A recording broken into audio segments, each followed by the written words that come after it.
Diena tiems visoms, kurios susirinko ir nori bendrauti apie baltišką maistą, baltų kultūrą. Tai šiandien tai ir padarysim. Tai aš dabar tiesiog išjungiu savo kamerą, paleidžiu ekrano dalymasi. Šiandien kalbėsim ne tik apie paveldą, bet taip pat kalbėsim ir apie tai, kaip tas paveldas yra sukuriamas, sukonstruojamas, atrandamas, suprantamas. Ar taip pat pakalbėsim šiek tiek apie komunikaciją, kaip tai galima pristatyti žmonėms, kurie domisi ir kaip tai padaryti korektiškai. Pradedant nuo tokių bendrų istorinės gastronomijos tendencijų, tai yra svarbu suprasti, kad gastronominė kultūra tiek praeities, tiek dabarties tai yra nematerialus paveldas ir ji turi kelias tokias savybės, kurios yra ryškios, bet kartais gal mūsų ne visai aiškiai ir tiksliai suprantamos. Ir kartais, kalbant apie nematerialų paveldą, mes supainiojam jį su materialiu paveldu. Tai pirmiausia, nematerialus tai yra nuolat kintantis. Jeigu kalbant apie materialų paveldą, pastatus ar muziejinius eksponatus, jų pokytis, tai reiškia jų žalojimas, pažeidimas. Tai nematerialus paveldas, jis yra perduodamas iš kartos į kartą, reiškia, mes kažką perimam iš savo tėvų, senelių, mes tai pakeičiam, pritaikom prie dabarties visuomenės ir perduodam savo vaikams. Ir tik tokiu būdu, per prisitaikymą prie kintančios tikrovės, nematerialus paveldas išlieka. Tai reiškia, yra nuolatinis evoliucijos procesas, kuriame mes esam aktyvūs dalyviai. Tai reiškia, jeigu vėl žiūrėdami į materialų paveldą, mes žiūrime kažkaip iš šalies, aš stoviu, žiūriu į Onos bažnyčią Vilniuje. Tai čia nematerialaus paveldo atveju mūsų buvimas šalia arba žiūrėjimas iš šono reiškia pirmą žingsnį į nematerialaus paveldo sunykimą, nes jeigu mes nustojame praktikuoti gyvą tradiciją, jeigu ją užkeliame ant scenos, jeigu mes tampame žiūrovais, o kažkas tampa atlikėjais, tai reiškia, kad jau šitas paveldas nebėra gyvas, jis nyksta. Ir aišku, kitas svarbus dalykas tai yra, kad jis niekad nebuvo kapsulė ir yra nuolatiniam santykė su kitom šalimi regionais. Tai reiškia, kad ant mūsų stalo nėra nieko, kas nebūtų būdinga ir kitiems kraštams. Apie tai mes pašnekėsim truputėlį plačiau. Ir aišku, kai kalbam apie dabartinius tapatumus arba tai, kas mums dabar yra svarbu, tai skirtingai nuo materialaus paveldo, kur jeigu kažkas sako, kad yra mūsų, tai nebegali būti kitų, nes tas daiktas yra fizinis. Tai nematerialaus paveldo atveju tai yra per mūsų apsisprendimą ir jeigu kažkuris patiekalas, tie patys šaltibarščiai yra labai svarbus ir laikomi lietuviškos virtuvės dalim. Tai lygiai taip pat tuo pat metu jie gali būti ir lenkiškos, ir baltarusiškos, tos, kur yra panašios tradicijos virtuvė ir nuo to nei viena, nei kita pusė nieko nenukenčia. Kitas svarbus dalykas, kad kai kalbam apie nematerialų paveldą, tai paprastai tai yra, kas glūdi mūsų galvose. Tačiau pasaulyje aplink mus gyvenime, tai ką mes matom, nematerialus paveldas visada turi labai daug fizinių išraiškų. Tai reiškia dalykų, kurie atsiradė iš tos tradicijos, kurie susiję su tą tradiciją, kurie svarbus tai tradicijai, bet tokių, kuriuos mes galim pačiupinėti. Ir gastronominė kultūra, tai yra auginami augalai, gyvūnai ir maisto produktų prekyba, tai yra ingredientai, iš ko gamino. Tai yra įvairiausi procesai, receptūros, gastronominės knygos, atminty esantis receptai. Tai yra ką ir kaip gamino, gebėjimai, profesijos, tai yra kas gamino, indai, maisto gamybos, valgymo reikmenis, su kuo gamino ar valgė, pastatai ir jų interjerai, virtuvės, kepyklos, krosnis, džiovyklos, kokie ten bebūtų, bet kurio istoriniu laikotarpiu, tai yra kur gamino. Šito vietu yra svarbi ir ekonomika, tai yra, pavyzdžiui, maisto produktų kainos, yra svarbu valgymo papročiai, kaip valgė.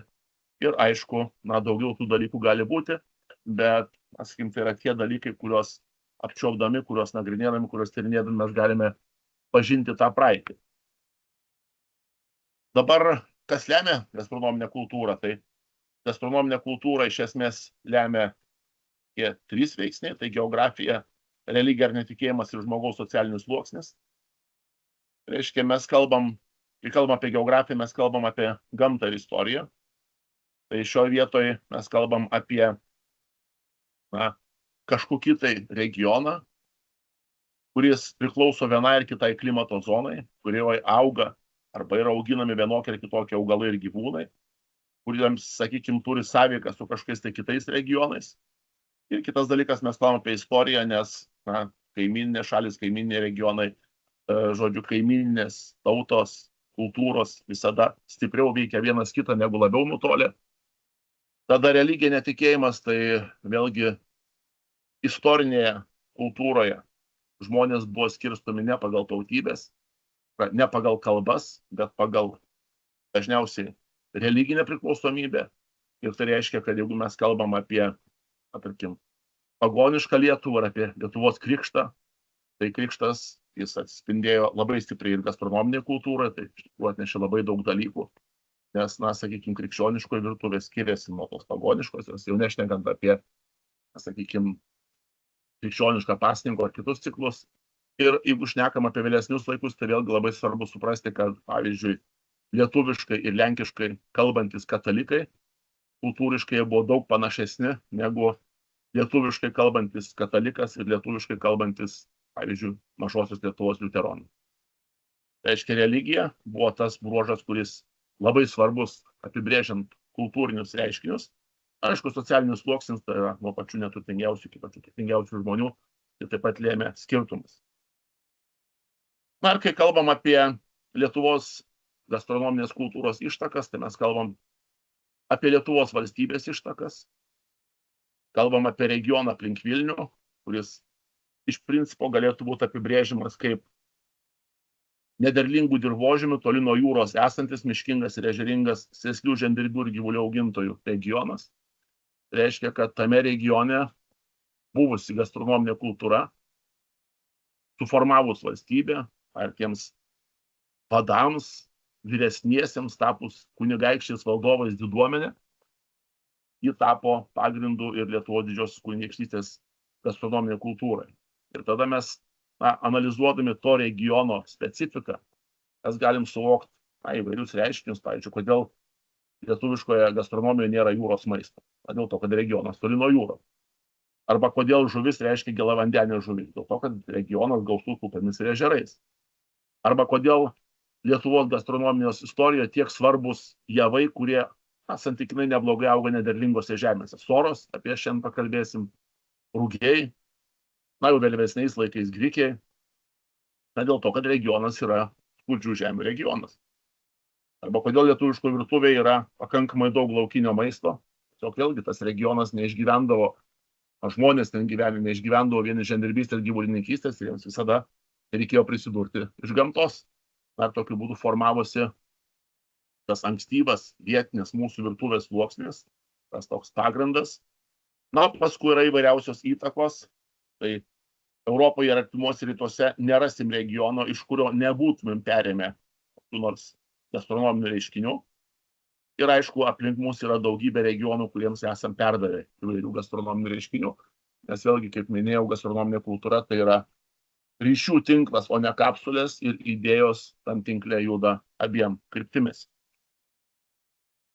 Aišku, bendros tendencijos yra toks, kad virtuvės pamatą formuoja tie baziniai faktoriai, tai yra mūsų gamtinė zona, tai yra tas, sakykime, dirvožemiai, auginami augalai, gyvūnai, tai reiškia mūsų pagrindas yra tas regionas aplink Vilnių, tai yra ten, kur atsirado Lietuvos valstybė. Kuo žemesnis socialinis sluoksnis, tuo šitos bazės įtaka yra stipresnė, didesnė ir tuo menkesnis yra išorinių faktorių poveikis, nes vėlgi vaikytis madų, įsigyti naujovių iš užsienio, pirkti ingredientus, keliauti ir pažinti, surasti kažką tai naujo.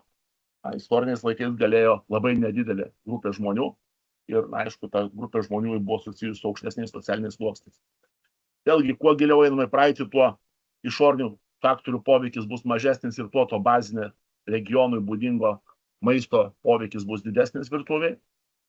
Tada laikui bėgant tos naujovės, kurios būdavo perimamos diduomenėje valdovų, jos lėtai per socialinius sluoksnius važiuodavo žemyn ir pasiekdavo net ir valstietišką virtuvę, aišku, besikeisdamos, be besitransformuodamos. Ar šiais laikais, aišku, turim suprasti, kad daugumą Lietuvos gyventojų mes valgom taip, kaip dar 18 amžiuje. Aš nešneku apie baltų laikus, nešneku apie viduramžius, bet dar 18 amžiuje valgė tik valdovas ir nedidelė dalis visuomenės. Tai kartais mums tai irgi trukdo suprasti praeities žmonių gyvenimą. Nes, irgi dabar artėja Velykos ir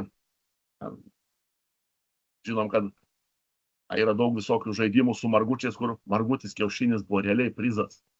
Dabar kiaušinis mūsų galvose yra vienas iš pigiausių, iš paprasčiausių produktų, bet dar, sakykime, ne taip seniai etnografinėje kultūroje mes matom, kad tai yra vertingas, retas maisto produktas, kuris gali veikti kaip dovana, kaip prizas, kaip kažkas tai svarbaus.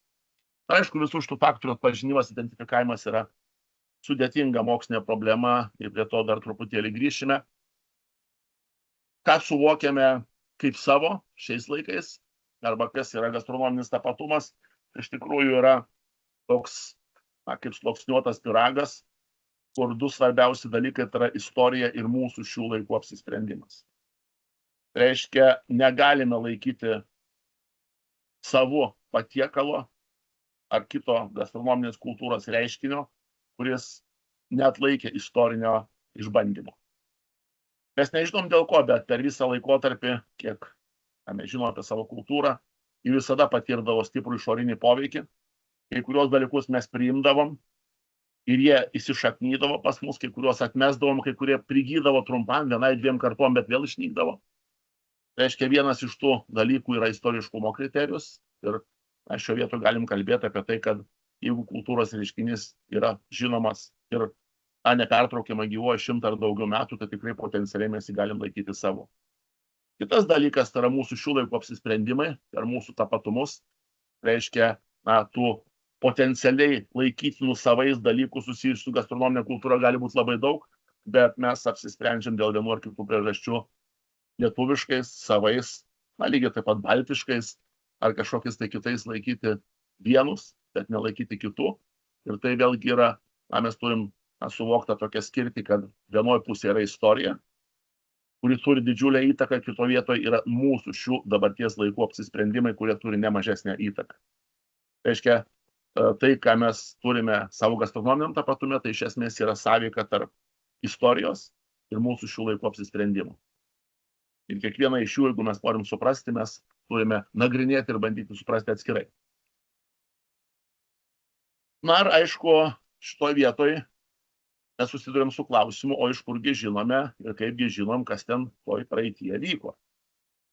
Tai taip truputėlį paaiškinant, kas yra praeities istorinės gastronomijos pažinimas ir pačios patiekalų rekonstrukcijos, kurias mes pristatome per įvairias šventes, renginius. Tai šioje vietoje, tai aš tokia įdedu schemą, prie kurios dar sugrįšiu kitoje vietoje apie komunikaciją, bet kai mes kalbam apie praeities pažinimą, mes kalbam apie tai, kas išliko iš mūsų, iš praeities visuomenės iki mūsų dienų. Mokslininkai tai vadina šaltiniais. Muziejininkai tai vadina eksponatais, paveldosaugininkai tai vadina paveldo objektais. Iš principo tai yra dalykai, kuriuos sukūrė praeities visuomenė ir kurie sulaukė mūsų dienų. Vėlgi suprantam, kad kuo giliau einame į praeitį, tuo tokių dalykų yra likę mažiau, tuo jų, sakykime, yra labiau materialesni, geriau, sakykime, iš tų medžiagų, kurie išlikę. Tai vėlgi tas šaltinių išlikimas, šaltinių pažinimas yra atskira dalis, bet iš principo mes kalbame apie tai, kad mes turime fragmentus, fizinius fragmentus išlikusius iš praeities visuomenės. Tai yra tuos, kuriuos aš minėjau, jeigu kalbam apie gastronominę kultūrą. Ir tada pagal tuos fragmentus mes turime stengtis suprasti, koks tas nematerialus paveldas, tokia ta gastronominė kultūra egzistavo tų laikų visuomenė. Reiškia, mokslininkas yra savotiškas skaitytojas ir interpretatorius. Jis bando suprasti tuos šaltinius, kurie liko, ir interpretuodamas tuos šaltinius bando suprasti, o kaipgi ta praeities visuomenė atrodė. Ir rezultatas tai yra mokslinės žinios, kurias tas mokslininkas sukuria. Paprastai mes galim kalbėti, kad šaltiniai arba tie paveldo objektai arba tai, kas išliko iš praeities, jie leidžia atkurti vienokią ar kitokią to laikotarpio gastronominės kultūros fotografiją savotišką, nes vėlgi, jeigu mes suprantame gastronominę kultūrą kaip nuolat evoliucionuojantį reiškinį, tai reiškia, kad mes kalbėdami apie praeitį bandome pamatyti tai, kas buvo, ko tesnys mes esam, bet ko jau nėra. Na, tada čia pasitelkiam, jeigu kalbam apie baltų gastronomijos atkūrimą, tai gamtos, klimato, augalijos, gyvūnijos tyrimus, tai yra, kad suvoktumėm, kokia buvo oro temperatūra, kokie laukiniai augalai augo, kokie gyvūnai gyveno, kokia buvo aplinka žmonėms gyventi. Tada yra įvairūs archeologijos radiniai, yra bioarcheologijos tyrimai, tarp stabilių izotopų, ar, sakykime, kažkokie tai, žodžiu, genetiniai, pavyzdžiui, puoduose, ar kokie nors, sakykime, dantų akmenų mirusių žmonių tyrimai, tai yra tyrimų tokių daug ir įvairių, kurie leidžia pažvelgti į tų laikų maistą. Yra fragmentiški rašytiniai šaltiniai, ypač iš vėlesnių laikų, yra kalbinė medžiaga ir paskui interpretuojant yra galimybė lyginti su etnografinė medžiaga. Tai reiškia, iš principo, kalbant apie praeitį, mes galim kalbėti apie tokius, man patinka ta ilgųjų viduramžių koncepcija, bet mes galim kalbėti ir apie ilgąją proistorę. Tai reiškia, kai kurie reiškiniai, kuriuos mes matome iš archeologinių tyrimų buvusių proistoriniais laikais, jie užsitęsė labai ilgai. Ar, tarkim, koks nors žemės ūkis paremtas arimu žagre, žemės ūkis paremtas, sakykim, trilaukė sėjomaina, žemės ūkis paremtas, žodžiu, atitinkamom javų ir gyvūnų rūšimis, ar, sakykime, žemės ūkis paremtas, sukamosiom girnom smulkinamos grūdais ir miltais gaminamais iš to. Tai daugelis tų dalykų jie mūsų regione atsirado dar proistoriniais laikais. Ar su vienais ar kitais pasikeitimais jie dar yra fiksuojami ir 19 amžiaus ar net 20 amžiaus pradžios etnografinėje medžiagoje. Reiškia, tas kontekstas jis yra svarbus interpretuojant kai kurios praeities reiškinius, lygiai taip pat kaip ir palyginimai su aplinkiniais kontekstais slavų, germanų, nes mes žinom, kad tiek Kijevo Rusia, tiek, sakykime, Lenkija, tiek, ypač jeigu mes kalbėsime apie germaniškas teritorijos, jos daug anksčiau priėmė krikštą, ten anksčiau atsirado rašytiniai šaltiniai, ten turim daugiau fiksacijų, kurios gali būti svarbios interpretuojant vieną ar kitą reiškinį, nes, tarkim, kokio Šiaurės Europoje, jeigu žiūrėsim panašiai tą mūsų regioną platesnė prasme, įtraukiant Skandinaviją, tai seniausia receptų knyga rašytinė jau yra iš 13 amžiaus pabaigos, 14 amžiaus pradžios. Jeigu žiūrėsim Vokiečių ordino teritoriją dar arčiau, tai rašytinė receptų knyga yra jau iš 15 amžiaus. Jeigu žiūrėsim Lietuvos teritorijoje, tai pirma receptų knyga yra iš 17 amžiaus pabaigos. Tai reiškia tiesiog, tam laikotarpio pažinimų tas kontekstas regionų, kurie buvo artimi mums, kurie buvo panašus į mūsų gamtiniams sąlygom, kurie buvo panašus vienaip ar kitaip kultūriškai, taip pat yra svarbus.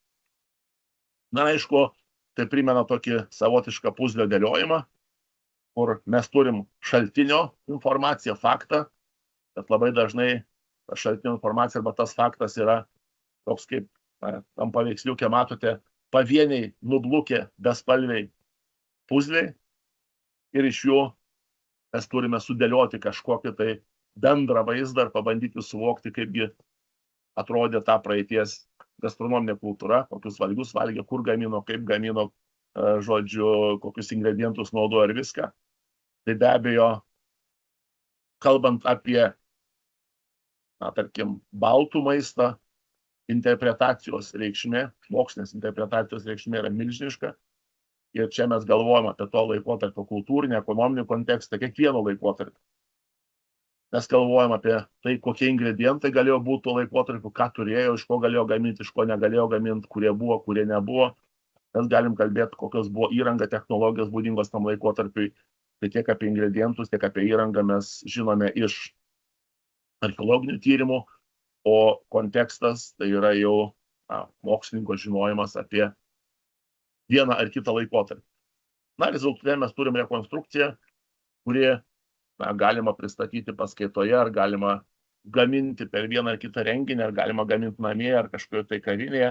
Tai reiškia, iš principo mes turim galimybę tą patiekalą ir tai žinias komunikuoti. Aišku, problemų yra daug, tai trūksta šaltinių ir tie šaltiniai labai netiesioginiai ir reikia bendradarbiauti su šefu, virėju, ta prasme, kad išmanyti, kad patartų technologinių požiūrių, sunku bus gauti produktų, nes senųjų veislių gyvūnai, senųjų veislių augalai, ten kažkokių auginimo būdas, kaip galima būdų ir panašiai. Aišku, reikia nesumaišyti produktų ir reikės, arba jeigu norim būti labai nuoseklus, reikia turėti tinkamą įrangą, nes kepti kokioj orkaitėje elektrinėje yra visiškai kas kita negu kepti duonkepėj krosnį. Ir aišku, kepti 19 amžiaus stiliaus duonkepėj krosnį vėl yra kažkas tai kito negu kepti 13 amžiaus duonkepėje krosnį. Tai reiškia, šitoje vietoje tų sluoksnių ir problemų yra daug. Bet jeigu mes kalbame apie rekonstrukciją, reiškia, mes kalbame apie kelią, kuris yra pagristas mokslinio tyrimo metodologija, kuris yra pagristas mokslo žiniomis ir kuris leidžia maksimaliai pažvelgti į praeitį, su labai daug išlygų. Reiškia, ir tai, ką kalbėsiu dabar, tai yra, ką pristatysiu apie baltų kultūrą, apie gastronomiją, tai yra tos mano interpretacijos ir, sakykime, vėlgi galima dėl to diskutuoti, bet šioje vietoje bet kuris mokslinis tyrimas, jis remiasi galimybę diskutuoti ir tada yra klausimas, kokius argumentus dedam ant stalo. Tai va, tai keliaujam link baltų ir jų virtuvės. Kai sakom baltai, mes kalbam vėlgi apie tų apibrėžimų, mes rasim daug ir įvairių, chronologinių rasim daug ir įvairių, bet, grubiai sakant, šitoj vietoj kalbėsim apie maždaug laikotarpį, apie neolito kažkur pabaigą, taip apie 3-3 tūkstantis prieš Kristų iki Lietuvos valstybės susiformavimo. Tai reiškia, nelysim į labai gilią praeitį, nelysim į tos akmens amžius, ar paleolitą, ar mezolitą ir, sakykime, jau nebelysim į Lietuvos valstybę, tai reiškia, taip, iš principo iki valstybės susiformavimo. Ir tai, kalbant dabarties kategorijom, labai svarbu suvokti, kad baltai tai yra ne tas pats, kas lietuviškumas, ne tas pats, kas Lietuvė ir ne tas pats, kas Lietuva. Tai vėlgi Lietuvė buvo tik viena iš baltų genčių, o Lietuva buvo ne vien baltiška valstybė. Tai reiškia, kalbant apie baltus ir dabartį, tai svarbu skirti, svarbu suprasti. Ir aišku, svarbu suprasti tą baltiškumo ir lietuvių etnokultūros santykį. Tai vėlgi tas toks, nėra tiesioginio ryšio, kaip čia pasakyti, tiesioginis ryšys yra, bet nėra tiesioginio linijinio ryšio tarp vieno ir kito. Tai reiškia, tai, ką turim etnokultūroje, tai, ką turime, sakykime, dabar, tai yra taip tos pačios evoliucijos tolimas dabarties etapas. Tai reiškia, tas ryšys kažkur yra, bet jis nėra toks linijinis ir toks paprastas, kaip mes galėtume įsivaizduoti. Arba taip, kaip formavo tas 19 amžiaus pabaigos, 20 amžiaus pradžios romantizmas, arba ten kai kurios panbaltizmo idėjos. Nes vėlgi žiūrint kultūriškai, tai, tokie nors jotvingiai, kurie gyveno, sakykime, į pietus, pietiniam baltų areale ir kurie labai anksti patyrė bizantinės kultūros įtaką, jie be abejo skiriasi nuo kokių nors kuršių, kurie gyveno vakariniam, šiaurės vakarų areale ir kurie patyrė ten, sakykime, tos Skandinavijos vikingų kultūros įtaką. Tai tik tiek, kad, sakykime, kai mes kalbam apie tą praeitį, tai kiekvienas toks klausimas ar bandymas apčiuoptas įtakas, jis reikalavo labai didelio išsamaus tyrimo ir tai nėra paprasta, nėra lengva. Taigi, kokie potencialiai galėjo būti tie baltiški valgiai, arba, sakykime, kuriuos dalykus mes galėtumėm bandyti įsivaizduoti kaip baltiškus, tai šioje vietoje vertas kalbėti apie tokius du laikotarpius proistorės, tai vienas iki gyvulininkystės ir žemdirbystės paplitimo ir kitas nuo gyvulininkystės ir žemdirbystės paplitimo, nes iš tikrųjų, jeigu kalbam apie tas lūžnes epochas gastronominėje kultūroje, aš jau paminėjau vieną, tai buvo krikščionybės įvedimas, Lietuvos krikštas, Mindaugo nesėkmingas, paskui Vytauto Jogailos krikštas, kur iš tikrųjų vyko labai dideli pokyčiai. Jeigu einamės giliau praeitį, tai iš tikrųjų milžiniškas lūžis įvyko atsiradus gyvulininkystėje ir žemdirbystėje, nes iki to gyvenę medžiotojai, žvejai, rankiotojai, jie, sakykime, rėmėsi tuo maistu, kuris yra iš gamtos pas mus. Tai reiškia, iš principo mes kalbame apie maistą, kuriame nėra pieno, kuriame nėra jokių grūdų, kuriame nėra praktiškai jokių daržovių ir kuris remiasi tuo, ką išaugina mūsų gamta. Tai be abejo, ant stalo dominuos kepta mėsa arba žuvis. Gali būti vienu kitų būdų virta mėsa arba žuvis, nes mūsų klimato sąlygom mes realiai nelabai turime valgomų augalų, kurie galėtų tapti realiu maistu. Nebent galėtumėm kalbėti apie barštį, tai čia nesupainiokit su Sosnovskio barščiu, čia yra kitos laukinių barščių rūšis ir iš jo pagaminta valgį, kuris vadinamas barščiais. Tai vėlgi valgis būdingas visam šitam regionui, tai reiškia mes kalbam apie dabartinę Rusiją, Ukrainą, Baltarusiją, Lenkiją, Lietuvą, žodžiu, bet šitas valgis yra įdomus tuo, kad jau istoriniais laikais, aišku, jis labai anksti užfiksuotas istorinėse šaltiniuose, jis labai anksti buvo siejamas su lietuvybė kaip vienas iš lietuviams labai būdingų valgių, bet kartu viena iš jo įdomybių yra, kuri leidžia spėti apie jo tokią proistorinę kilmę, vienokią ar kitokią, tai yra ta, kad barščių valgymas buvo būdingas jau istoriniais laikais visiems socialiniams sluoksniams, nuo pačių neturtingiausių žmonių iki valdovų. Tai vėlgi, interpretuojant praeities duomenis ir bandant suvokti praeitį per tai, ką mes turim, tai būtent tie valgiai, kurie buvo paplitę, buvo būdingi visiems socialiniams sluoksniams, jie yra savotiška tokia nuoroda į laikotarpį iki valstybės atsiradimo, į proistorinius laikus, į tą vietinį bazinį maistą ir barščiai yra vieni iš jų. Aišku, dabar mūsų galvoj barščiai tai yra raudonųjų burokėlių šaknų sriuba, bet kai mes šnekam apie tikruosius barščius, mes šnekam apie lapinę sriubą, kur senais laikais tai buvo barščio lapai, paskui, sakykime, jo šalia galėjo būti kažkas rūgštynės, tai yra, sakykime, kažkokie tai kiti lapai iš gamtos, bet jau, sakykime, istoriniais laikais barščius iš sriubos arba iš to valgio pamažu pakeičia batviniai, reiškia baltųjų arba pašarinių burokų stiebai su lapais. Tai, sakykime, toks buvo atitikmuo, bet batvinė tai yra tokia, pavadinkim, vėlyvesnė senųjų barščių atmaina. Nors pats barščių valgymas Lietuvoje buvo paplitęs pakankamai ilgai, tai dar 17-18 šaltiniuose randam, kad yra tikrai valgomi tikri barščiai, ne buroklapiai, ne batvinė, nors greta yra ir valgomi ir batvinė. Kitas dalykas, kuris galėtų būti kalbėti apie kažkokius proistorinius laikus, tai yra vietiniai vaisiai, obuoliai. Tai profesorė Rimutė Rimantienė, kasinėdama Nidos senąją gyvenvietę, yra aptikusi džiovintų obuoliukų, tai reiškia, buvo perspėti, džiovinti, žodžiu, ir, sakykim, dėl aplinkos sąlygų išliko tiem obuoliukam daugiau negu 4000 metų. Jie buvo aiškiai paskirti valgymui, ką galėjo gaminti iš obuolių. Tai vienas iš tokių seniausių žinomų obuolių gėrimų, tai buvo obuolių gira. Mes dabar, kai sakom gira, mes dažniausiai įsivaizduojam duonos girą, bet viena iš seniausių buvo obuolių gira. Tai reiškia, jeigu tai yra žali obuoliukai, mes juos užpilam vandeniu ir fermentuojame tą skystį. Jeigu tai yra džiovinti, tai iš jų padaromas nuoviras ir tas nuoviras yra fermentuojamas ir tai padaromas gėrimas, gira.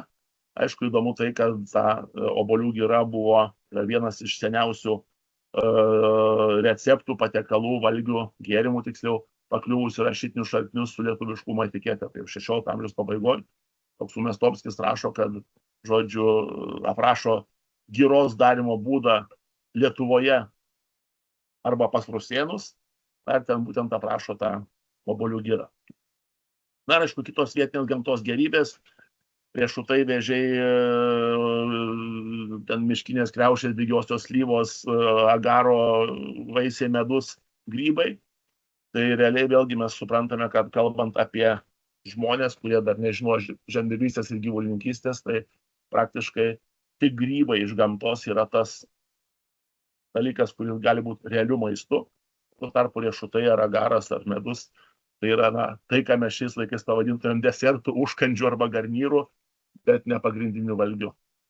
Reiškia, mes kalbam apie bendruomenės, kurios vis dėlto maitinosi mėsa žuvim, bet na, sakykime, mažiau augalinių maisto. Na ir kitas etapas tai buvo žemdirbystės ir gyvulininkystės atsiradimas.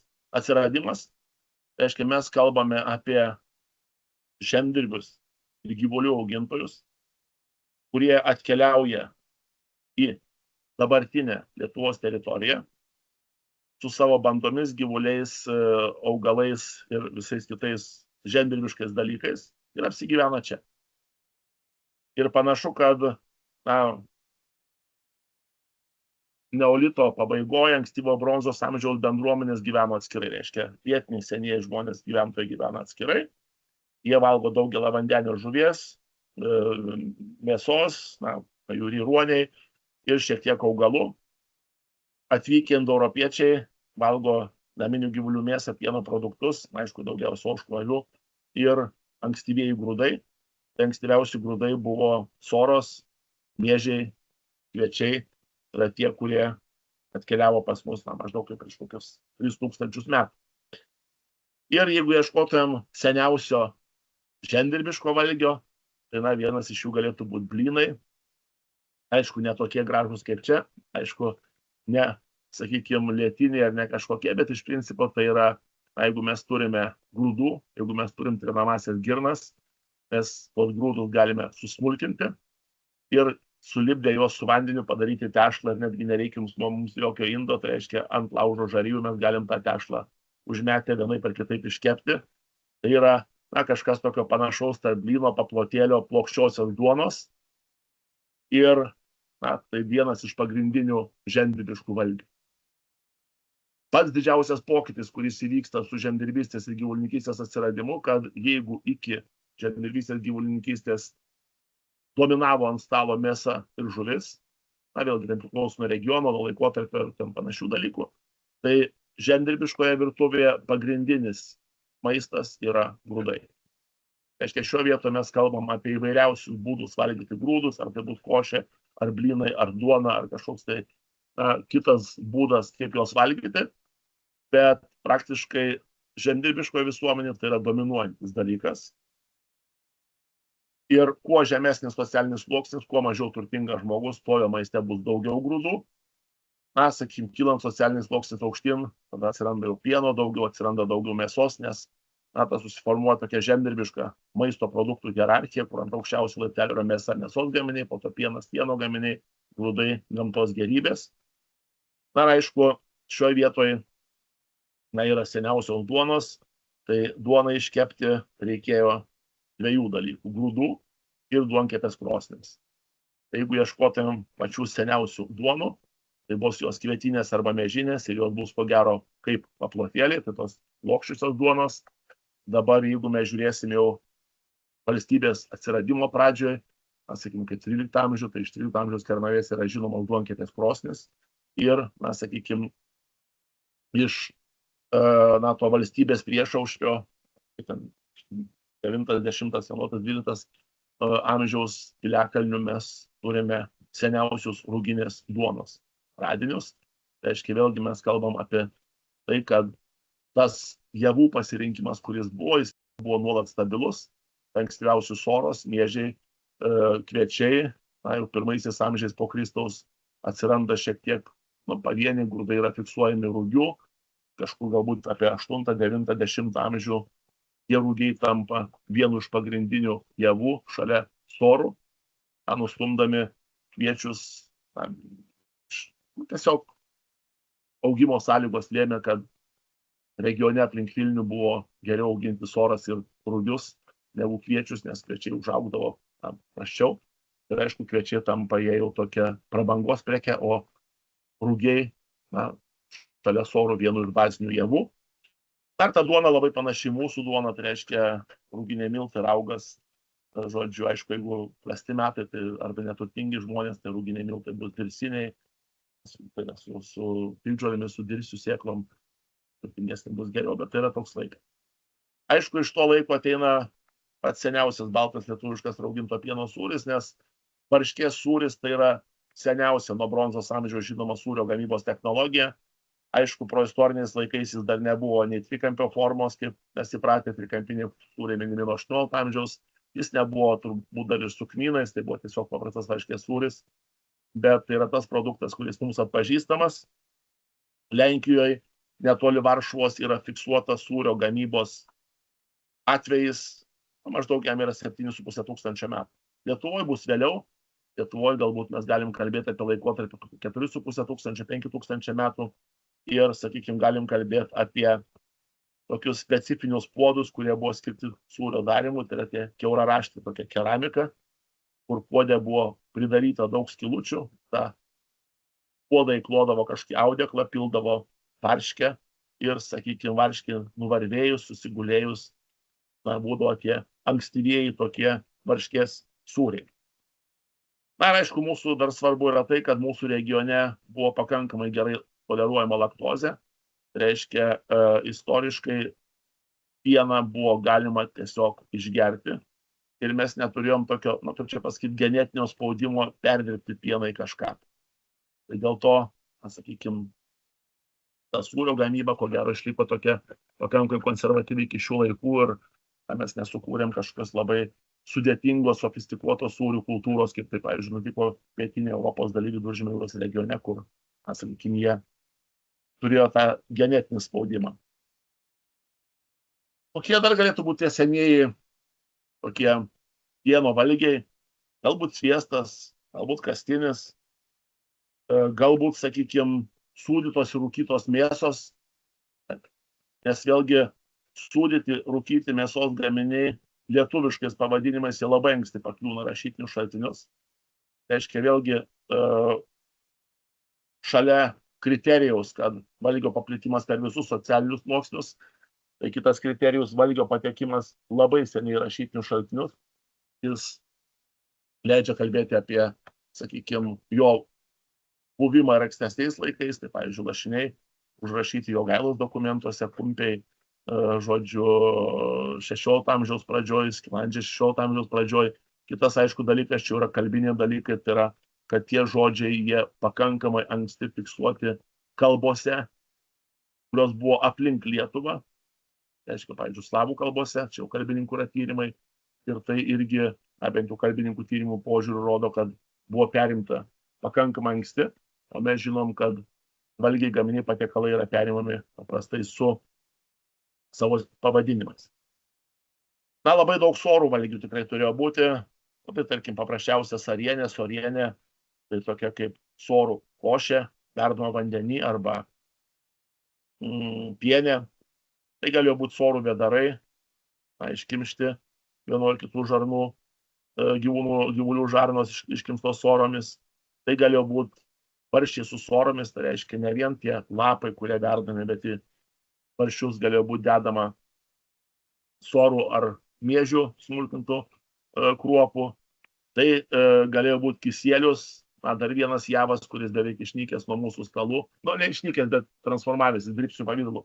Tai yra avižos, nes avižų problema buvo ta, kad avižas turi labai storas tvirtą lukštą ir jas sunkokai yra, taip sakykime, valgyti arba paruošti maistui.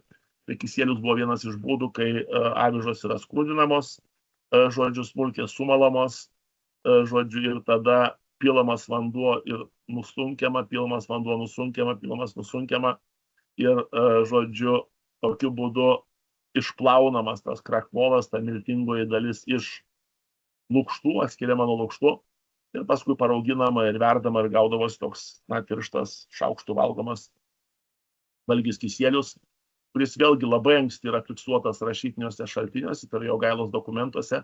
Ir kitas svarbus dalykas, kad vėlgi žinomas buvo nuo pačių neturtingiausių visuomenės sluoksnių iki pačių turtingiausių visuomenės sluoksnių, reiškia valgė ir Jogaila kaip valdovas, ir net neturtingi valstiečiai taip pat jį valgė.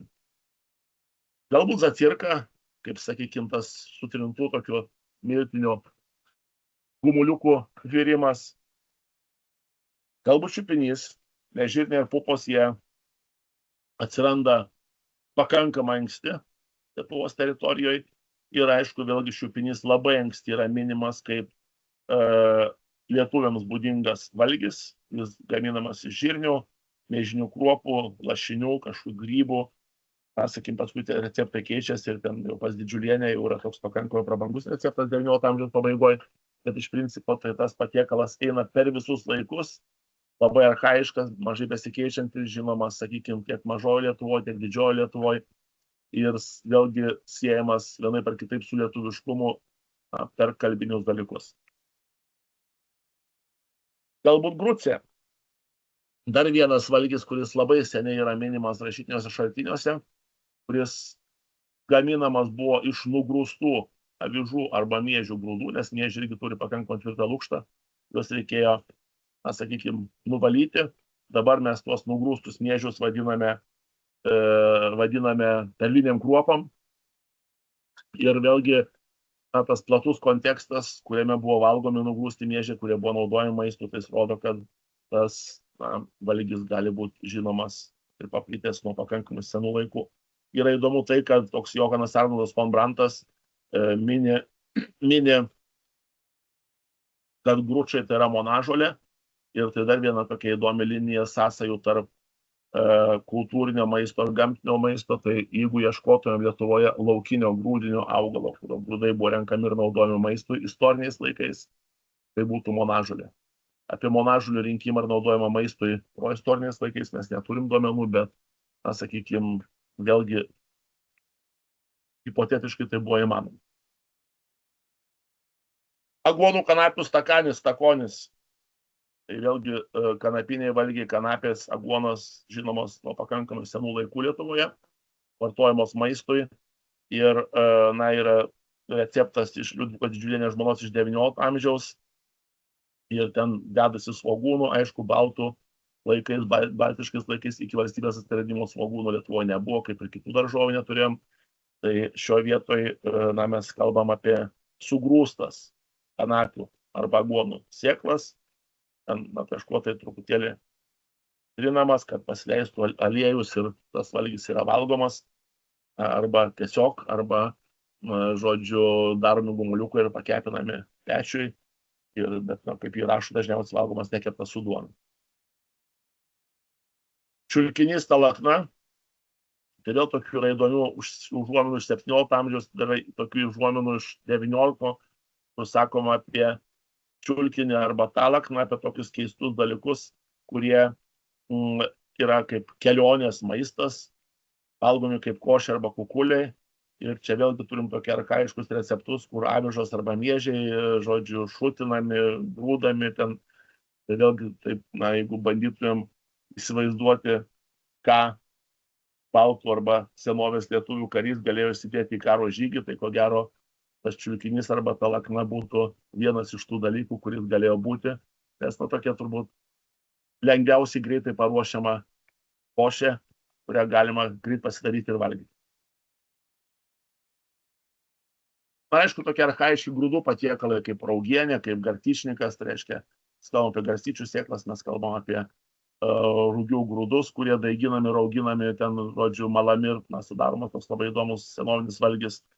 Tai vėl yra įdomu, kad tokie patiekalų pavadinimai kaip raugienė, garstyčnikas, jie kaip žodžiai, čia vėl kalbininkų tyrimai labai anksti pakliuvo į aplinkinės kalbas, arba galbūt net gali liudyti tą baltišką sluoksnį, kuris vienaip ar kitaip per žodžius išliko pas rytinės baltų teritorijas užėmus slavams. Tai čia yra įvairūs kalbininkų tyrimai šitą temą, bet labai archaiški patiekalai, kurie taip pat galėjo būti valgomi.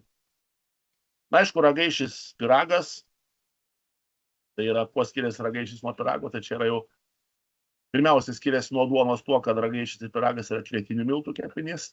Ragaišis kepamas iš pilno grūdo arba, vadinkim, razavų miltų, pyragas yra kepamas iš pikliuotų arba švarių baltų miltų. Tai reiškia, jie yra prabangesni už duoną, nes duona yra rūginė, tai yra kasdienis maistas, ragaišis, pyragas, jie jau buvo suvokiami kaip šventiniai dalykai, čia aišku jau švelesnės etnografijos, bet tas pats kviečių statusas arba jų buvimas aukščiau hierarchiškai už rūgius leistų tą kalbėti ir apie ankstesnius laikus. Ir tada klausimas tik tai, kiek yra turtingi namai, kokiu dažnumu gali valgyti ragaišį ar pyragą. Ir, sakykime, jeigu mažiau turtingi, tai bus iš tų razavų miltų, ragaišis, jeigu bus labiau turtingi, tai bus pyragas iš pikliuotų miltų. Jeigu mažiau turtingi namai, tai bus rečiau, jeigu labiau turtingi namai, tai bus dažniau. Ar aišku, yra vėl tokių visai įdomių dalykų iš kalbininkų tyrinėjimo, žodžiu, rytinėje baltų arealo dalyje, kur slavų kalbos sviravo 5-8 amžium, žodžiu, yra fiksuojamas toks gaminys skanės, kuris kalbininkų nuomonė būtų lietuviškai skanėsis, ir tai yra kaip žodis baltiško sluoksnio palikimas. Tai yra įdomu, kad, sakykim, tie receptai arba tie, kurie yra išlikę iš etnografijos, yra tokie labai archaiški. Ir aišku, yra dar įdomu, kad 18 amžių Lepneris aprašo tokį pyragiuką kaip polytas mažoji Lietuvoje, kuris šiaip labai savo struktūrą, gamybą ir viskuo yra panašus į skanėstį. Čia vėl tokie pamastymai baltiškų kepinių tema. Na ir aišku, su žemdirbystė ateina paprastas alus, kuris, sakykime, daromas iš salyklo ir greičiausiai ankstyvojų formų, taip kaip ir rašo Lasickis, jis buvo, sakykime, žodžiu, nebrandinamas ilgai statinėse Rusijoje, bet tiesiog pasidaroma ir išgeriamas. Na, istorijoje yra minimas alus iš įvairių miežių, iš įvairių grūdų rūšių, netgi ir iš sorų. Ir aišku, kita alaus rūšis tai yra keptinis alus. Tai yra, kai mėsa daroma iš duonos arba kai salyklas yra kaitinamas, kepamas krosnyje, ode. Kepimo metu išsiskiria, žodžiu, saldumas padidėja, reiškia į salą. Ir mes turim tokį karamelizavimas ir tas didesnis saldumas. Tai vėlgi, kada atsirado keptinis alus, mes kol kas neturim duomenų pasakyti, bet tie senieji aprašymai rodo, kad jis buvo pakankamai seniai gaminamas, buvo žinomas ir aišku, sakykime, šalia gali būti ir jau gira. Nes kai mes kalbam apie giras, tai vieną aš jau minėjau, obuolių gira, toliau kita gira yra kaip silpno alaus rūšis, reiškia, paprastai vėl istorijoje mes žinom, kad alaus buvo 3 rūšis, tai buvo stipresnis, vidutinis, silpnesnis, ir tas silpniausias alus galėjo būti vadinamas gira, skinkiu, žodžiu, ir visokiais kitokiais žodžiais. Tarp duonos giros ir keptinio alaus taip pat nėra labai tokios tvirtos skirtumo arba tokios tvirtos skirties. Na, kitas dalykas yra raugo gira kaip, toks duonos gamybos produktas, tai išraugintos duonos tešlos daromas gėrimas. Dabar, sakykime, žodžiu, toks, kuris galėjo būti taip pat naudojamas atsigerti. Na, aišku, midus ateina iš proistorinio laikotarpio, tai vėlgi seniausi midaus receptai mums žinomi iš 16 amžiaus, kurie siejami su Lietuva, iš Olauso Magnuso, bet, sakykime, ten kitų šaltinių kontekstų tyrimai, jie leistų kalbėti, kad midus kaip gėrimas jis ateina pas mus iš proistorinio laikotarpio. Na, ir tokiu būdu mes atkeliaujame iki viduramžių. Tai yra, mes kalbam apie valstybės formavimąsi.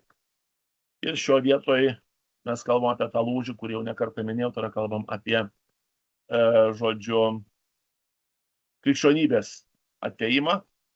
Ir Lietuvoje kalbėt apie viduramžių virtuvę mes galim kalbėti apie tuos 2 sluoksnius, kurie pakankamai ryškiai skiriasi. Ir mes galim kalbėti apie viduramžius kaip chronologinį konceptą, reiškia tą, kuris prasideda prieš formuojantis valstybę ir tęsiasi galbūt iki 16 amžiaus.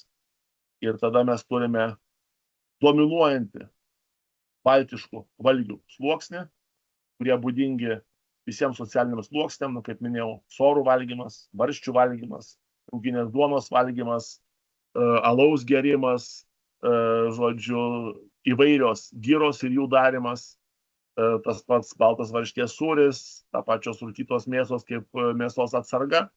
Reiškia, sakykime, toks ateinantis sluoksnis iš pakankamai giliai būdingas visiems socialiniams sluoksniams, žinomas visų socialinių sluoksnių ir be abejo žinomas daug platesniam regione. Reiškia, sluoksnis, kuris remiasi tą anksčiau minėtą vietinę virtuvę, tuo, sakykime, pagrindu, tą regionišką, kuris priklausoma buvo nuo klimato zonos, nuo, sakykime, auginamų augalų, gyvūnų ir žmonių verslų.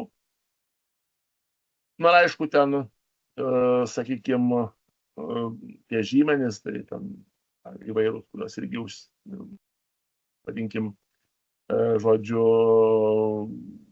žagrė, dalgis, sukamos girnos, žesta keramika, duonkepė krosnis, tai yra tie dalykai, kurie irgi ko gero atkeliauja iš ankstesnių laikų ir atkeliauja iš proistorės. Ir aišku, tai leidžia kalbėti apie tos ilguosius gastronominius viduramžius Lietuvoje, nes daugelis dalykų, kurie žinomi baltiško virtuvėje, jie yra fiksuojami, kaip vėlgi minėjau, ir gerokai vėlesniais laikais ir netgi atkeliauja iki mūsų dienų, kaip tas pats baltas iš varškės daromas sūris. Na, o su krikščionybė atkeliaujanti gotikinė virtuvė, ji ateina po krikšto ir aišku ateina tik tai aukštesnius socialinius sluoksnius, tai mes galim kalbėti apie, žodžiu, tokius produktus, kurie būdingi gotikiniai Europos virtuvėje, tai reiškia sausi prieskoniai, ten cinamonas, kardamonas, gvazdikėliai ir visi kiti. Tai yra daug didesnis kvietinių kepinių skaičius, ten tos bandelės, semelė tokios vadinamos, baronkos, kaip, na, žodžiu, šiol žinomas tas kepinys, ten ir įvairiausi panašus kepiniai, tortai, tartai, žodžiu, šventiniai pyragai. Tada, aišku, yra, na, jau tas susipažinimas su vynu, su alyvuogių aliejum. Tada yra, na, vėlgi daug daugiau daržovių įvairiausių, tai mes kalbame apie šakninės daržovės ir apie kitus dalykus. Tai tokie dalykai, kurie, na, sakykim, atkeliavo su krikščionybė, perimti iš aplinkinių krikščioniškų šalių, krikščioniškų kultūrų ir, sakykim, pamažu išplitę įsitvirtinę lietuviškų erdvėje. Tai reiškia, šioje vietoje, kai mes kalbam apie tą istoriją, tą kaitą, mes kalbam apie procesą, kuris yra evoliucinis ir mes kalbam apie, sakykim, na, tos sluoksnius, kurie formuojasi vienas po kito. Tai realiai, sakykime, su valstybės sukūrimu, ta baltiškoji virtuvė, baltiška gastronomija ir lietuviška virtuvė, kaip lietuvių genties virtuvė, ji niekur neišnyksta, ji transformuojasi, keliauja toliau, bet šalia jos, ant jos dedasi jau nauji sluoksniai ir formuoja ją kaip jau kitokią virtuvę.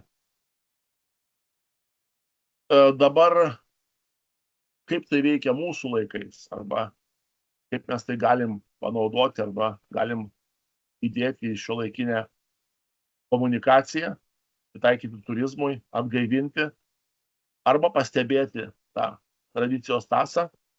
Tai dabar šiek tiek pašnekėsime apie šią temą.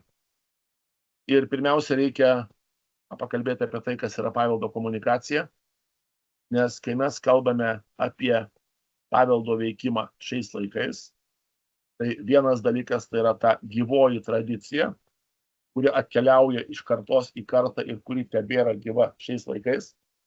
Kitas dalykas tai yra komunikacija, kaip tikslingas reikšmių konstravimas ir jų transliavimas. Reiškia, vienas dalykas tai yra visiškai tąsa, tai kad žmonės, prašau čia, žalintuvas įsijungė. Žodžiu, tai, kad žmonės valgo, tarkim, baltą varškės sūrį, tai, kad jį mėgsta, tai, kad jau galim rasti visuose supermarketuose ir tai, kad šita sūrio gamybos technologija ateina iš bronzos amžiaus, tai nereikalauja jokios papildomos komunikacijos, tiesiog tai yra gyvoji tradicija, tai yra mūsų kultūros dalis, taip pat, kaip mes valgom juodą ruginę duoną, ar valgom kitus tradicinius produktus, kurių šaknis gali būti labai gilioj praeityje. Tačiau kiti dalykai tai yra, jie susiję su vienokio ir kitokio gastronominio tapatumo formavimu, vienokio ir kitokio turistinio Lietuvos įvaizdžio formavimu, ar sakymenais ir kitais panašiais reiškiniais. Reiškia, mes kalbam apie komunikacinį pranešimą, kurio auditorija yra šiuolaikinė pilietinė Lietuvos visuomenė, nes Vytautų didžiajame iš esmės yra tas pats, ką mes kalbam apie Žalgirio mūšį. Bet ne tas pats yra mūsų šiuolaikinė visuomenė. Reiškia, kad konstruodami pranešimus mes žiūrime ne tiek į istoriją, kiek į dabartį. Ir istorija pas mus veikia daugiau kaip įrankis nuveikti vienus ar kitus dalykus dabartį. Čia man patinka tas Friedricho Vaidakerio muziejaus idėja, tai yra vienas iš žymiausių muzeologijos teoretikų, kas yra muziejus, tai yra tikslingas ir sistemingas tam tikrų tikrovės daiktų išskyrimas, rinkimas ir išsaugojimas ir tolesnis jų panaudojimas dabarties kultūrai.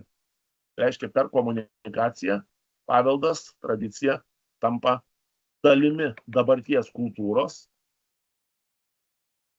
Ir aišku, šio vietoje visada kyla klausimas, o tai kurio vietoje paveldo komunikacija virsta propaganda, jeigu tai yra, tiesiog atsižvelgiami dabartinius poreikius, konstruojam pranešimą, komunikuojam.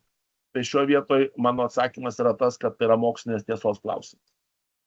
Be abejo, kai kalbam apie tiesą ir mokslą, tai dėl to tą žodį įdėjau kabutėse, nes, kaip minėjau, labai didelė dalis mokslo žinių jos yra grįstos interpretacijomis. Tai reiškia, mes galim diskutuoti apie interpretacijos stipresniais argumentais, silpnesniais argumentais, galim turėti kelias to paties dalyko interpretacijas, bet šioje vietoje, kai kalbam apie komunikaciją, tai jeigu komunikacija nutyli kažkokius tikrai žinomus faktus iš praeities, arba sukuria, kad atseit kažkas buvo praeitie, ko nebuvo, arba, sakykime, interpretuoja tai ne mokslinės argumentacijos ir ne mokslinio interpretavimo būdu, bet taip, kaip nori, nežinau, sakykime, žodžiu, bet kaip, tai šioje vietoje paveldo komunikacija perauga propagandą ir, sakykime, nutolimas nuo mokslinės tiesos vienu ar kitu būdu paverčia ją propagandą. Tai kai mes kalbam apie gastronominio paveldo, praeities gastronominio paveldo panaudojimą šių dienų kultūroje, veikimą šių dienų kultūroje, mes turim neperžengti tos ribos ir nepaversti to vienokią ar kitokią propagandą, kuri, iš esmės, yra melas. Dabar dar yra kalba tokia apie mokslinę komunikaciją ir mokslo komunikaciją. Tai šio vietoj mes kalbam pirmiausia apie auditorijas. Mokslinė komunikacija yra profesionalų tarpe, mokslo komunikacija yra nukreipta į visuomenę, į neprofesionalus. Tai, ką daro žmonės dirbantys su turizmu, tai, ką daro žmonės dirbantys muziejuose, dažniausiai yra nukreipta į neprofesionalų auditorijas, tai yra į vienas ir kitas ne istorikų, ne archeologų, ne, žodžiu, virtuvės šefų, bet auditorijas tų žmonių, kurie tiesiog yra turistai, pavyzdžiui. Na, aišku, šitoje vietoje ilgą laiką buvo galvojama, kad dirbant su auditorijomis yra labai svarbu profesionalaus mokslo žinias perteikti, žodžiu, tokio enciklopediniu pavidalu. Iš tikrųjų, dabar, kai mes turime didžiulį kiekį informacijos ir kiekvienas žmogus naujausias mokslo žinias gali pasiekti labai lengvai, jeigu tik tai jas nori, tai vis dėlto mes kalbam apie kryptingą realiam gyvenime veikiančios ir asmeniui svarbios pasaulėžiūros ugdymą. Tai reiškia, mes kalbame iš esmės apie tai, kaip žmogų įtraukti, kaip žmogui pasiūlyti patrauklę istoriją, nebe enciklopedinio pobūdžio pasakojimą, ir kaip žmogui, pasakim, tai galėtų veikti jo tolesniam gyvenimui. Ar formuojant jo tapatumą, ar veikiant per pilietiškumą, ar suteikti jam pramogą, galbūt, sakykime, jis galėtų pradėti sveikiau gyventi, ta prasme, erdvių, kuriuose galėtų veikti kulinarinio gastronominio paveldo komunikacijų yra daug, bet šioje vietoje jos vienaip ir taip siejasi su dabarties žmonių gyvenimais. Dar aišku, tai turi didžiulės perspektyvas, tai ne tik patrauktų turistams, ir ne tik, kad gastronominis turizmas auganti tendencija, bet kalbant apie auditorijas, mes, pavyzdžiui, galim sakyti apie sveiką gyvenseną, nes iš tikrųjų istorinė virtuvė labai dažnai atitinka daugelį dabartinių sveikos gyvensenos elementų. Ten sezoniškumas, viskas ekologiška, vietiniai produktai, natūraliai konservuoti, žodžiu, mažai blogųjų angliavandenių ir visokių tokių dalykų gali būti.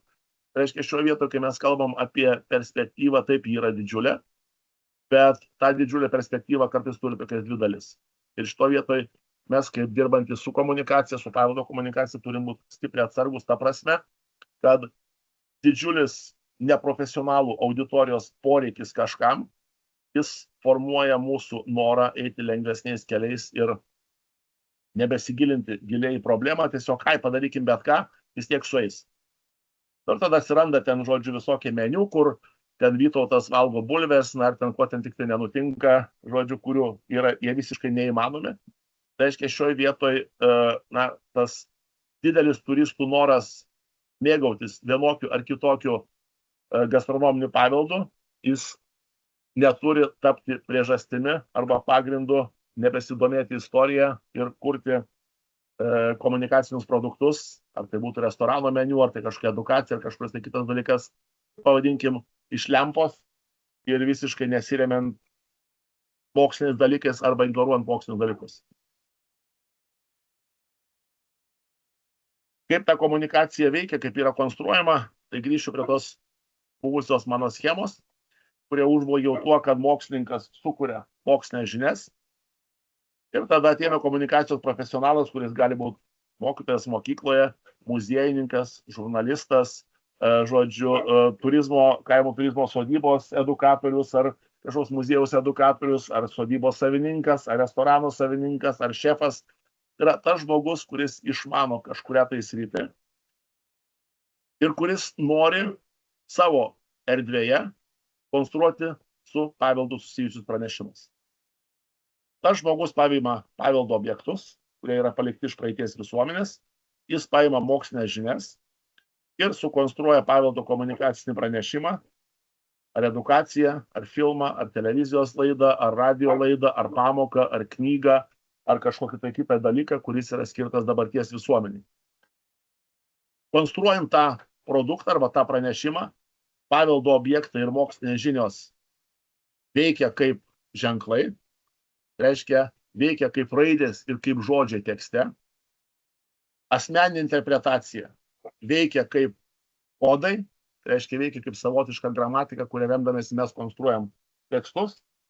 Na, o naratyvai veikia kaip tokios savotiškos rėminančios struktūros ta prasme, kad, mums atrodo, kad kiekvienas žmogus turintis komunikacijos žinių ir turintis dalyko žinių, rengdamas ir ekskursiją, ir edukaciją, ir kitais, interpretuoja tikrovę taip, kaip jam atrodo, nes iš tikrųjų nebūna komunikacinių pranešimų be interpretacijos. Bet iš tikrųjų tos interpretacijos, kurias mes turime, nėra tokios unikalios, individualios, jos remiasi naratyvais arba tokiam didesnėm struktūrom. Pavyzdžiui, mes galim remtis tautinių naratyvų, ir kai mes remiamės tautinių naratyvų, tai visi dalykai, kurios sukūrė nelietuviškai kalbantis ir ne kaime gyvenantys žmonės, jie nelaikomi Lietuvos kultūra ir jie yra atmetami. Gali būti kažkokie, tai sakykime, kiti naratyvai, bet yra tokios didesnės informacinės struktūros, kurios lemia mūsų mąstymą. Kas yra svarbu, kas yra naratyvai. Suprasti, kad, žodžiu, naratyvai egzistuoja, kad neįmanoma sukurti pranešimo nesinaudojant naratyvų. Ta prasme, kad tai, kad mes apie juos negalvosime, nieko neišliks, tiesiog pagal nutylėjimą mes juos naudosim. Ir yra svarbu suprasti, kad jeigu mes jau juos naudojame, tai juos naudokime sąmoningai. Tai reiškia, kad, sakykime, užduokim klausimą, kodėl mes konstruojam pranešimą šitai auditorijai būtent tokį, o ne kitokį, ir kaip tai gali paveikti auditoriją ir koks bus rezultatas. Tai reiškia, šioje vietoje mes kalbam jau apie tą lygmenį, kuris neiškraipo istorinių faktų, kuris nėra propagandinis dėl to, kad, sakykime, jis ignoruoja tiesą, dėl to, kad elementariai meluoja, bet mes kalbam apie tai, kad turint kažkokius faktus, mes galime juos sukonstruoti ir padaryti pranešimą vienu būdu, arba sukonstruoti ir padaryti pranešimą kitu būdu. Ir čia šio vietoje yra labai svarbu, kad kiekvienas ir kiekviena, kurie dirbame turizmo erdvėje, kurie dirbame konstruodami tos pranešimus, kurie perteikiam vienu ar kitu būdu paveldą ir mokslo žinias šių laikų visuomeniai, kad mes tai darytumėm sąmoningai, pagalvodami ir užduodami savo klausimus, bet ne tiesiog kažkaip pagal nutylėjimo, kaip išeina, taip ir gaunasi. Nes kiekvienas pranešimo konstravimas prasideda nuo tikslinės auditorijos suvokimo. Reiškia, aš prieš save, ar rašydamas knygą, ar rašydamas straipsnį, darydamas bet kokį komunikacinį veiksmą, ar kurdamas restoranui, padėdamas kurti meniu, ar, sakykime, besiruošdamas edukacijai kokiam nors renginį, aš įsivaizduoju tą auditoriją, kuri yra. Kas tai yra? Vaikai, suaugę, tai yra, žodžiu, žmonės, kurie profesionalai kažkurios srities, pavyzdžiui, virtuvės šefai, ar tai yra tiesiog žmonės, kurie atsitiktinai ateis, neatsitiktinai ateis, bet ateis į renginį. O koks renginys, tai yra kaimo bendruomenės šventė, ar, sakykime, nežinau, kažkokios tai organizacijos žodžiu, susitikimas. Reiškia, šio vietoje aš bandau įsivaizduoti tą auditoriją, bandau suprasti, ko jie reikia, kaip reikia. Ir tada aš užduodu savo klausimą, o ką konkrečiai šitai auditorijai aš noriu perduoti. Reiškia, jeigu aš kalbu arba pasakoju apie Lietuvos istorinę virtuvę vienai auditorijai ir aš pasakoju kitai auditorijai, tai nėra tas pats pasakojimas, nes kiekvienu atveju aš užduodu klausimą, o kągi aš noriu perduoti. Ar paskui, aišku, šito vietų kitas svarbus dalykas yra tas, kad, kaip jau minėjau, žinios ir daiktai, kuriuos aš turiu, arba paveldo objektai, kuriuos turiu, jie veikia kaip žodžiai rašytiniam tekste. Tai reiškia, veikia kaip įrankiai, kuriais aš perduodu kažkokią žinutę ar sukonstruoju pranešimą, bet mano tikslas negali būti parodyti žodžius. Tai reiškia, ar aš kuriu muziejinę ekspoziciją, ar aš kuriu kažkokį, tai sakykime, meniu, ar aš kuriu kažką tai aš turiu papasakoti kažką geriau, parodyti kažką geriau, bet ne tiesiog kažkokį tai daiktą parodyti. Jeigu aš turiu kažkokį rekonstruotą seną puodą ar kažką jame gaminu, tai tas puodas yra pasakojimo dalis arba istorijos dalis, tas receptas yra istorijos dalis, tas patiekalas, kurį pagaminsiu, kurį žmonės ragaus, irgi yra istorijos dalis, bet ne vienas iš jų nėra tikslas pats savaime, nes istorija, kurią aš papasakoju, ji yra tas pranešimas, kuris duoda kažką tai tiems žmonėms ir ką jie išsineša iš to pasakojimo. Galbūt išsineša didesnį didžiavimąsi savo kraštu arba savo istoriją, o galbūt kaip tik išsineša abejonę kažkuriais tai, sakykime, atrodo tarsi akivaizdžiais dalykais, bet šio vietoje yra mano kaip komunikatoriaus galvojimas, o ką konkrečiai auditorija aš noriu perduoti, kokį, sakykime, žinutę jiems pasiųsti. Na ir tada pradedu konstruoti pranešimą. Tai konstravimas jis remiasi iš esmės dviem principais. Tai moksliškumo ir prieinamumo principu. Moksliškumas tai reiškia, kad visa tai, ką aš turiu savo pranešime, yra pagrįsta mokslo žiniomis ir tai galima paaiškinti per rekonstrukcinę logiką ir metodologiją. Ką tai reiškia? Tai reiškia iš principo, kad jeigu aš, jums, sakykime, pateikiu kažkokį tai, kad ir šios dienos paskaitoje patiekalą kaip baltišką, ir jūs mane pradėsite remti prie sienos, aiškinti, kad jis nėra baltiškas, aš turėsiu savo argumentus, kurie bus sudėlioti pagal mokslo metodologiją.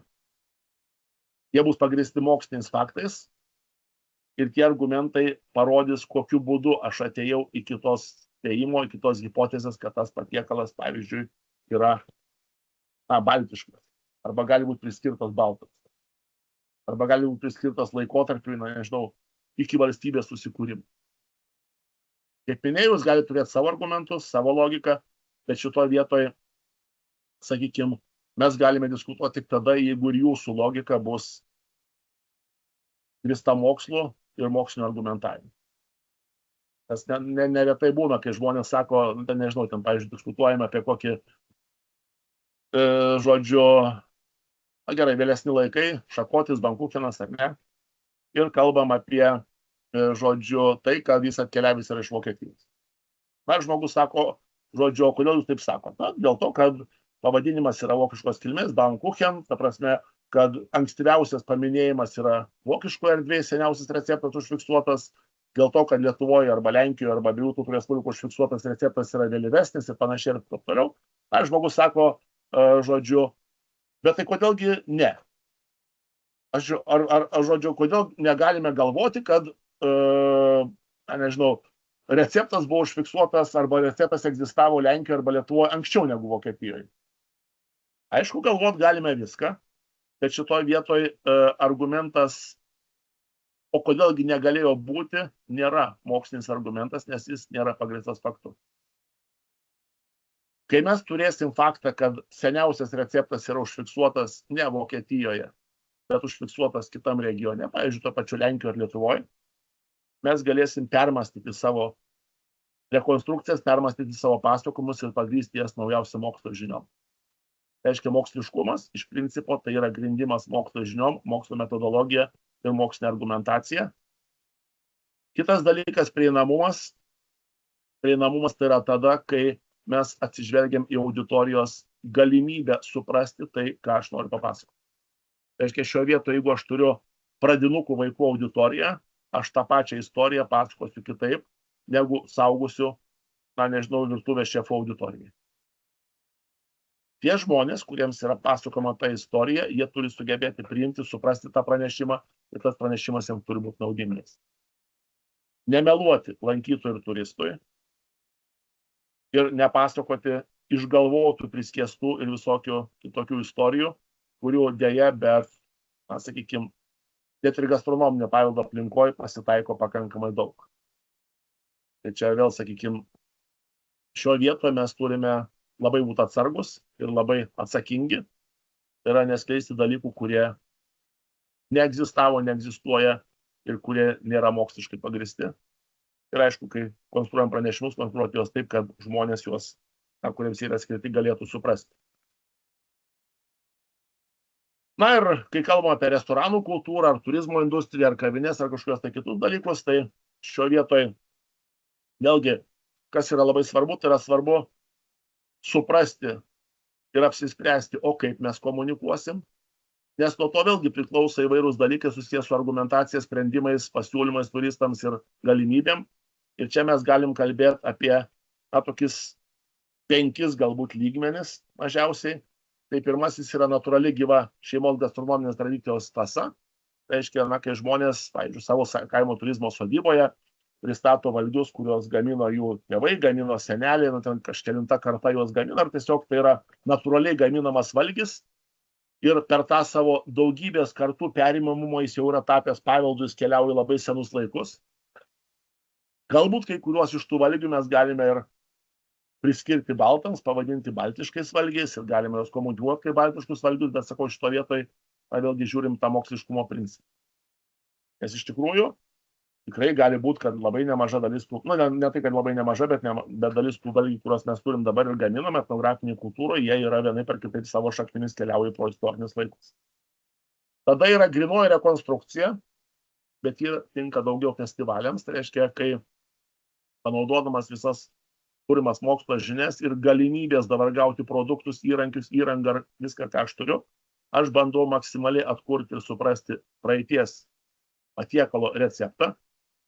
Dabar rekonstrukcija jį veikia dar ir kaip pažinimo metodas, tai reiškia, aš kaip mokslininkas rekonstruodamas senuosius valgius, bandydamas suprasti, kaip jie buvo gaminami, bandydamas paragauti jų skonių, aš pažįstu praeities gastronominę kultūrą.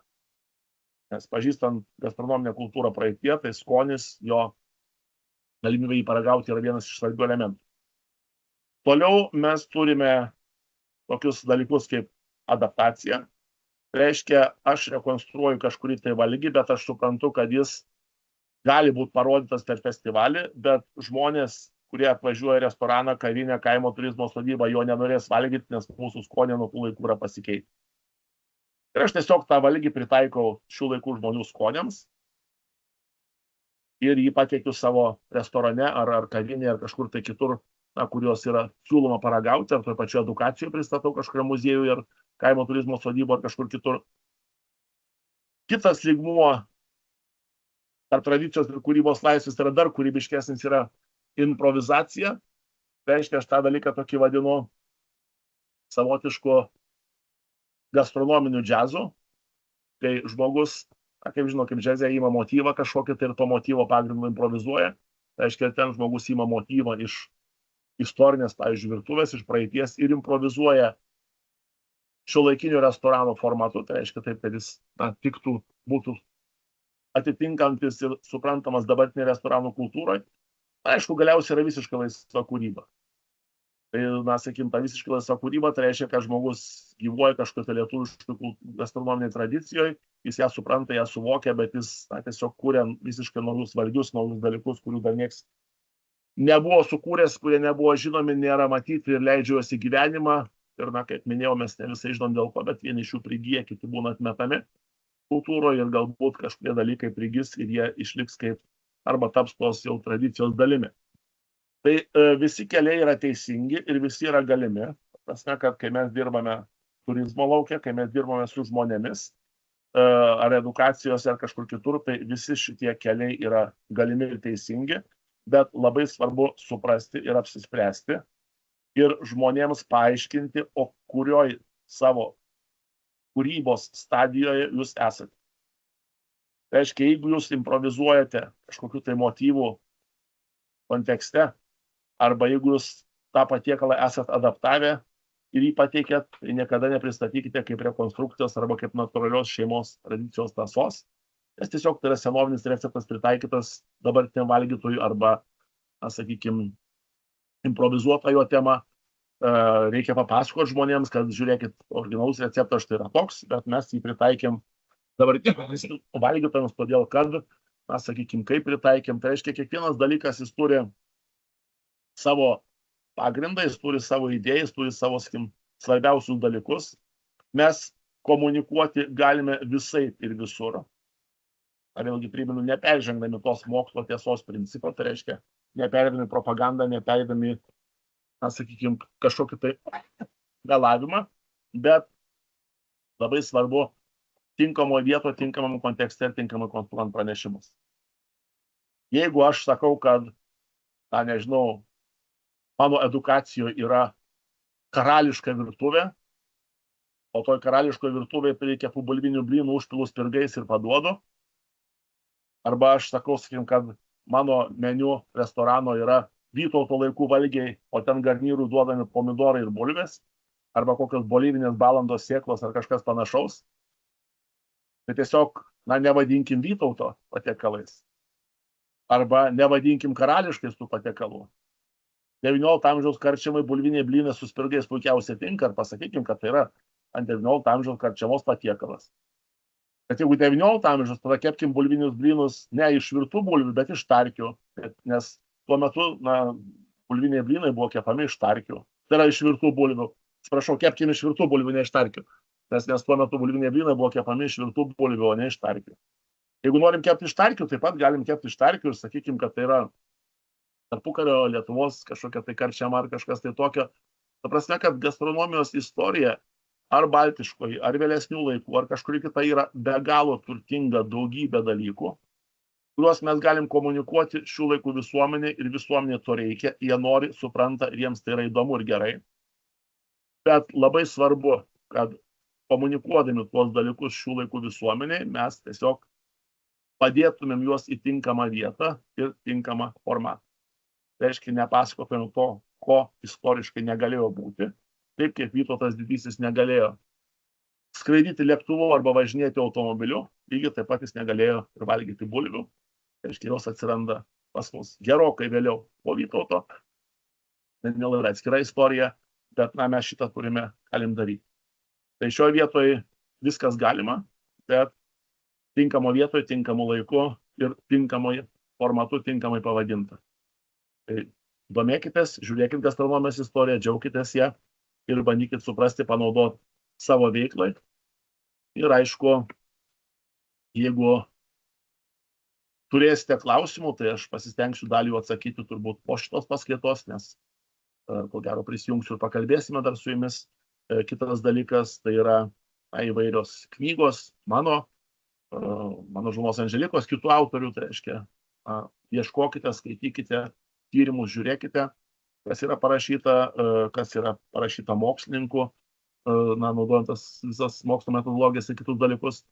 Na, aišku, vėlgi, čia yra nuoroda į mano tinklaraštį, yra nuoroda mano elektroninio pašto adreso, tai jeigu kažkada savo gyvenimuose kursite kažką tai susijusio su gastronomijos istorija, jeigu matysite, kad mano konsultacijoms gelbėtų, tai tikrai drąsiai rašykite.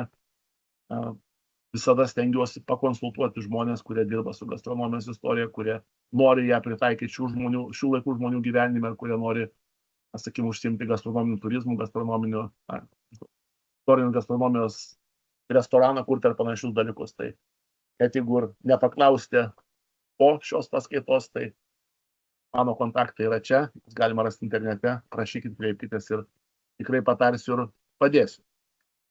Tai va, tai šitoj vietoje aš savo paskaitą baigiu, stabdau rodymą ir persijungiu savo ekraną. Tai sakau labai ačiū Jums ir iki kitų susitikimų. Ačiū.